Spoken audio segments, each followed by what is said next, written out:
Olá pessoal, bom dia, seja bem-vindo a mais uma lição. Hoje nós vamos tratar do tema Quem é Jesus? E para você me ajudar a divulgar esses ensinos, eu preciso que você simplesmente compartilhe esse vídeo, se inscreva no nosso canal e indique para outras pessoas, a fim de que elas também possam estar tendo acesso à palavra de Deus. Então hoje vamos tratar do tema Quem é Jesus? Essa é uma lição fundamental, até porque quando o nosso Senhor Jesus declarou que ia edificar a sua igreja e as portas do inferno não prevaleceriam contra ela, o Senhor Jesus Cristo ele fez uma pergunta que foi uma pergunta fundamental, a base estrutural da igreja. Ele disse: quem dizem os homens ser o filho do homem?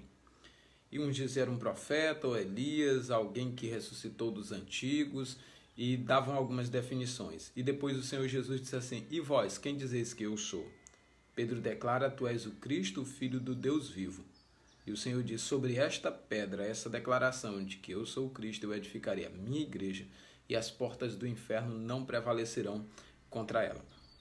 Quando Pedro diz isso, o Senhor fala para ele: olha, Pedro, não foi carne e sangue que tu revelou, quando ele diz: tu és o Cristo, o Filho do Deus vivo, mas o meu Pai que te revelou essa grande verdade espiritual. Então nós vamos adentrar nessa grande mensagem. Eu quero ler com você a partir das Escrituras nesse momento, essa passagem.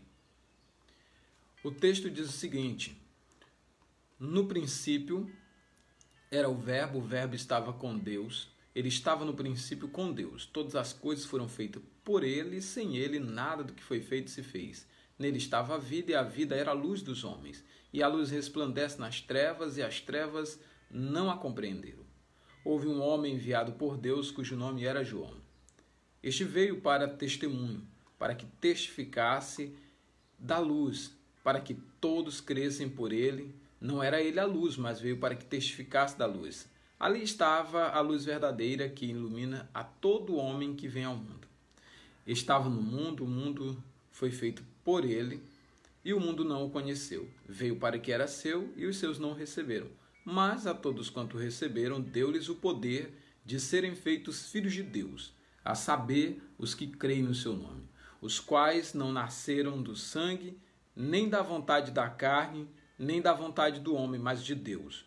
E o Verbo se fez carne e habitou entre nós, e vimos a sua glória, glória como o unigênito do Pai, cheio de graça e de verdade. Essa passagem nos apresenta o nosso Senhor Jesus Cristo estando no princípio com Deus e sendo o próprio Deus. Ele é apresentado aqui como aquele que através dele ou por ele foram feitas todas as coisas, e sem ele nada do que foi feito se fez ou veio à existência. E nós vamos então partir para uma questão que é fundamental. Nós estamos nos perguntando sobre quem é Jesus.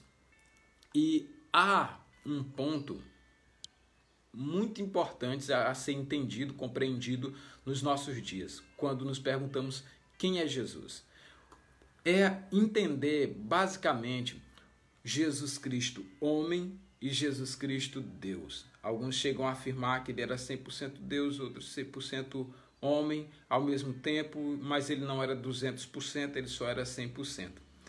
E claro que em todas essas declarações há um espaço aberto para a reflexão, e eu quero chamar sua atenção para isso. Quando você compreende essa realidade, aqui, como diz o texto, Jesus em forma de Deus, Jesus em forma de homem, você passa a ter um entendimento melhor. Filipenses 2,6 diz: porque sendo em forma de Deus, não teve por usurpação ser igual a Deus. E achado na forma de homem, humilhou-se a si mesmo, sendo obediente até a morte e morte de cruz. Talvez você já se deparou com aquela pergunta: se Jesus é Deus, então por que ele orou ao Pai? Se Jesus é Deus, por que ele se cansou e Deus não se cansa? Se Jesus é Deus, por que ele sentiu sede e a Bíblia não mostra Deus com sede? Se Jesus era Deus, por que ele ficou com fome e exausto de uma viagem, se Deus nem fica com fome, nem se cansa e nem se fadiga? Então são perguntas que as pessoas têm feito. Se Jesus é Deus, então por que ele ora ao Pai?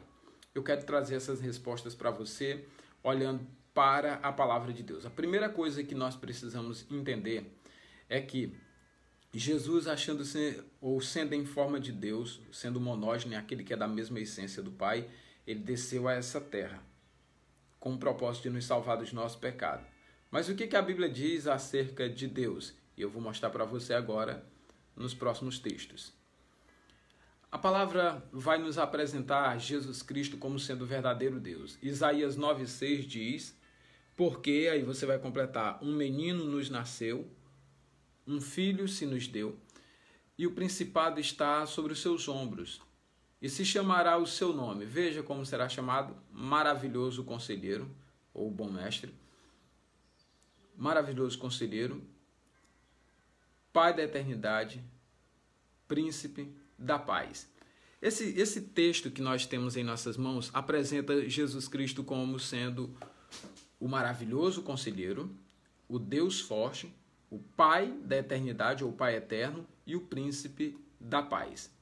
Esse texto comprova e deixa muito claro que Jesus é Deus, e nisso não há nenhum equívoco, a parte do texto de João, que no princípio era o Verbo estava com Deus, e o Verbo era Deus, mostrando o Verbo como o criador de todas as coisas foram feitas por ele, e sem ele nada do que foi feito se fez, porque Jesus é o Criador.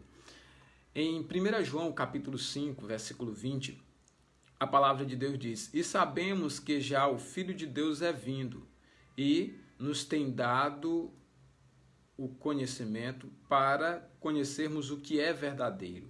E no que é verdadeiro estamos, isto é, em seu Filho, Jesus Cristo. Este é o que? O verdadeiro Deus, é o que você vai botar aqui, e a vida eterna. O texto de 1 João 5,20 dissipa qualquer resquício de dúvida que você possa estar alimentando no seu coração. Jesus é o verdadeiro Deus e a vida eterna. Em João 20:28, Tomé diz para o Senhor Jesus com todas as palavras quando ele o vê ressuscitado. Ele disse, respondeu-lhe Tomé e disse: Senhor meu e Deus meu. Tomé deixa muito claro que Jesus era Deus para ele. Olha outra declaração. Quem é Jesus para nós, os crentes? Você já parou para pensar? Quem é Jesus para nós, os que cremos? Para nós que um dia nos arrependemos dos nossos pecados e recebemos Jesus como Senhor e Salvador de nossas vidas? A resposta não poderia ser outra. Ele é o nosso Senhor e o nosso Deus. E por Senhor nós queremos dizer que Ele é quem manda na nossa vida. Ele é o dono das nossas escolhas. Ele é o dono das nossas decisões. Nós não vivemos para nós vivemos para Ele. Nós não vivemos para fazer o nosso querer, nós vivemos para fazer o querer de Deus. E então o texto sagrado que nós temos em nossas mãos, ele vai nos levar a um aprofundamento ainda maior. Veja uma outra forma de Jesus declarar a sua identidade nesse diálogo que ele teve com Filipe. Disse-lhe Filipe, em João capítulo 14, versículos de 8 a 9, Senhor, mostra-nos o Pai, o que nos basta. Disse-lhe Jesus, estou há tanto tempo convosco e não me tendes conhecido, Filipe? Quem me vê a mim, vê o Pai. Como dizes tu, mostra-nos o Pai? Filipe queria ver o Pai, o nosso Pai que está no céu, que é Deus. E a resposta para ele foi, Filipe, você não me tem conhecido, quem me vê a mim, vê o Pai. Jesus tinha dito inequivocamente, várias outras vezes, para o povo de Israel, que eu e o Pai somos um. Antes que Abraão existisse, eu sou. Que a forma como Deus se apresentou a Abraão foi a forma como Deus diz para Moisés. Quando o povo me perguntar, Senhor, dizia Moisés, quem me enviou? Diga, o eu sou te enviou. E agora Jesus aparece dizendo, antes que Abraão existisse, eu sou. E Abraão se alegrou por ver o meu dia. Ele viu e creu. E os judeus pegaram pedra para o apedrejar, porque não queria aceitar que ele é Deus. Então Filipe queria ver Deus o Pai. Jesus Cristo ensinou a Filipe que ele próprio é o Pai com que palavras? Ao dizer, quem me vê a mim, vê o Pai. Há tanto tempo eu estou com vocês, Filipe, não me tendes conhecido? Essas são as declarações de Jesus para dizer que ele é Deus, que ele é o verdadeiro Deus. A parte disso, nós temos um texto, eu quero que você leia aqui comigo, no Evangelho de João, capítulo 10, versículo 30 e o 33. Eu e o Pai somos um. Foi a declaração do nosso Senhor Jesus.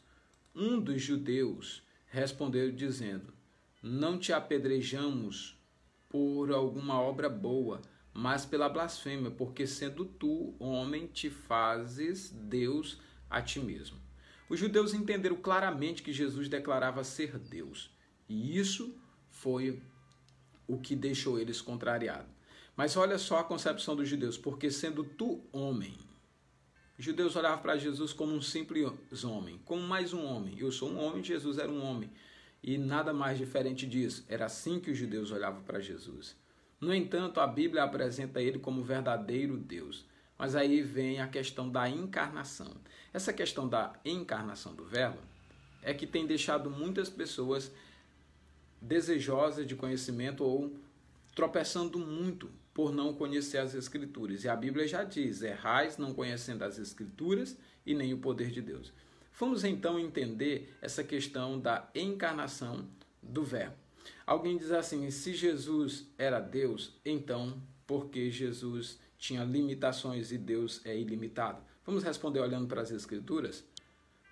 Vamos olhar aqui para o primeiro texto que nós temos falando da encarnação. Veja, João 19, 28 diz: depois, sabendo Jesus que todas as coisas estavam terminadas, para que as Escrituras se cumprissem, disse: tenho sede.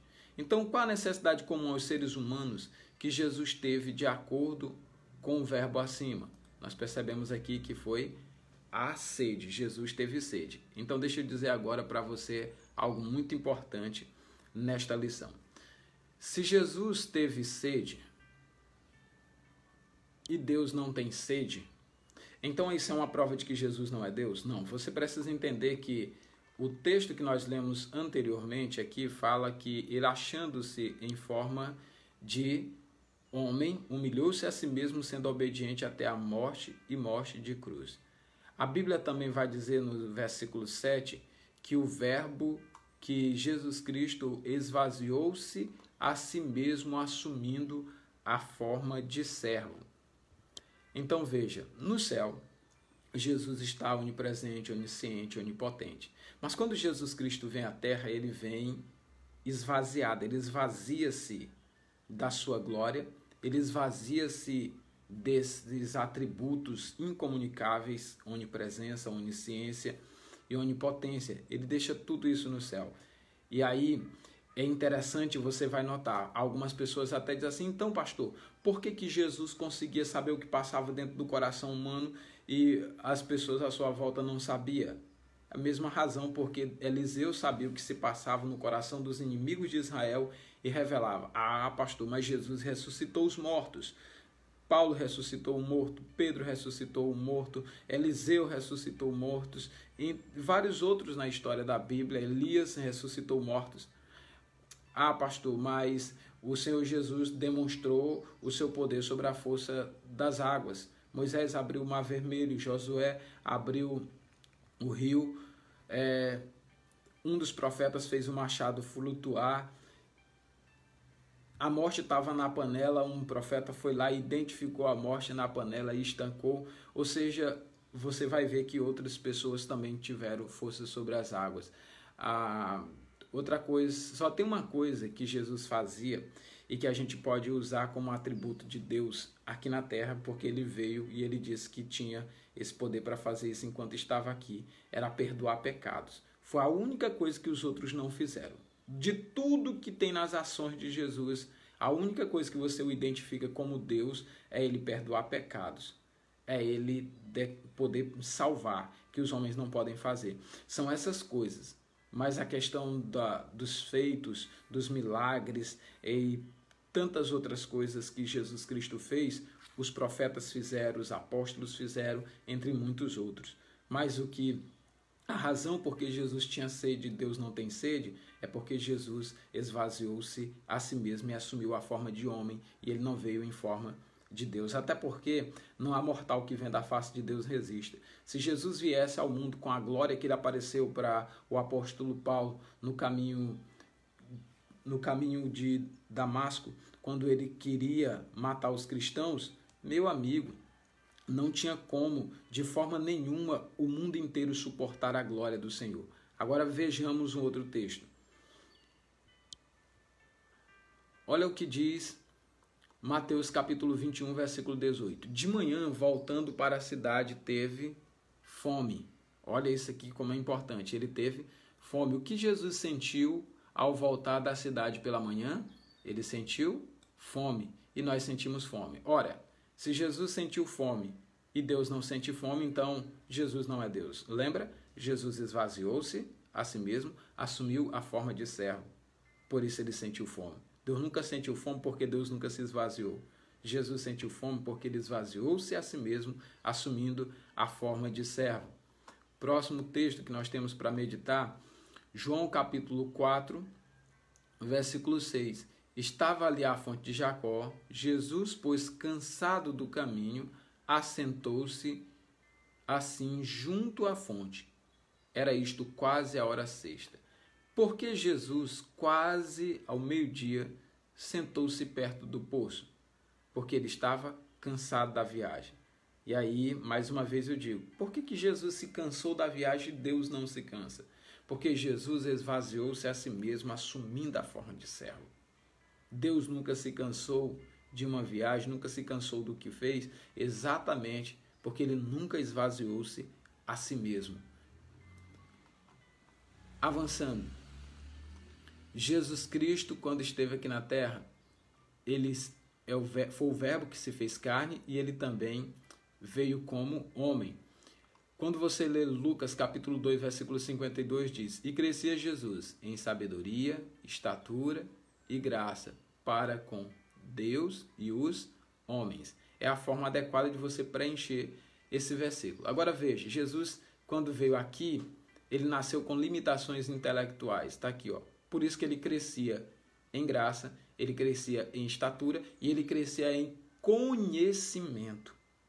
Se Jesus crescia em conhecimento, aí é o que muitas pessoas dizem. Então, como é que vocês vão dizer que ele sabia de todas as coisas e que ele era onisciente? Na verdade, Jesus nunca disse, quando estava aqui na terra, que ele sabia de todas as coisas, porque ele esvaziou-se a si mesmo.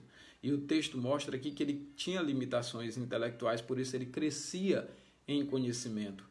E quando o texto diz que ele crescia em conhecimento, mostra que ele não está onisciente, porque quem é onisciente não cresce em conhecimento. Mas ele esvaziou-se da sua onisciência e veio a esta terra. Olha um outro texto igualmente precioso. Hebreus 5:8. Ainda que era filho, aprendeu a obediência por aquilo que sofreu. Interessante. Jesus aprendeu a obediência. Como é que ele vai aprender a obediência se ele é onisciente? Essa é a pergunta que alguns fazem. Lembra? Jesus se fez carne, esvaziou-se a si mesmo. Ele se esvaziou da sua onisciência e ele foi crescendo como qualquer bebê e ele então foi adquirindo conhecimento cada dia à medida que ia crescendo, como as crianças possuem conhecimento. E Deus foi, claro, se revelando de forma extraordinária e demonstrando o seu cuidado sobre o nosso Senhor e Salvador Jesus Cristo. Com isso, nós precisamos trazer à memória algumas coisas. Outra coisa que revela que Jesus, quando estava aqui, ele não veio onisciente, é porque chega um momento que o Senhor fala que a respeito daquele dia e hora, nem os anjos nos céus, nem o Filho do Homem sabe senão o Pai. Aí como pode Jesus ser Deus e não saber daquele dia e hora? É porque ele esvaziou-se a si mesmo e assumiu a forma de servo. E foi obediente até a morte e morte de cruz. Olha o que diz a palavra de Deus em Hebreus capítulo 13, versículo 8. Jesus Cristo é o mesmo ontem, hoje e será eternamente. Esse texto é precioso. Jesus deixou de ser quem ele era no princípio? É claro que não. O que Jesus era no princípio, ele está sendo hoje. Há quem pensa que Jesus subiu para o céu com um corpo humano e está lá num corpo humano.